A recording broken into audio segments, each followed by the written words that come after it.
The National Weather Center is a very special place. It is the place where you have operations, the day-to-day operations of the local weather forecast office for central Oklahoma and western Oklahoma all the way down into parts of northwest Texas. That's the typical weather forecast office that most people get their information from and such. In the same building, we have the Storm Prediction Center, and they are responsible for, on a national scale, looking at sort of the larger picture of where the storms may fire up here in the next 12 hours to 5 days out. They will be putting information out to tell the public at large across the whole country. So that originates from here in this building as well. In addition to this, you have the research arm of NOAA, which is the parent organization of National Weather Service. So you have researchers here with the National Severe Storms Lab. You have operational people here doing their day-to-day business and putting out information for the public. The simplest way to understand what we do is ultimately protect the citizens, their lives, their property, their safety from hazardous weather conditions. Well, that's an interesting question. How long does it take? Well, for instance, we talked about today.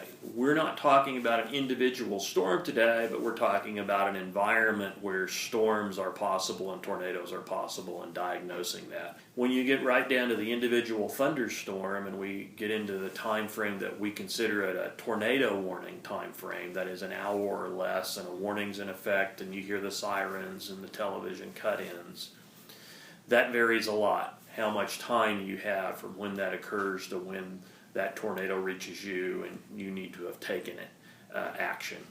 It could be, in the case of the Norman tornado last April, a few minutes.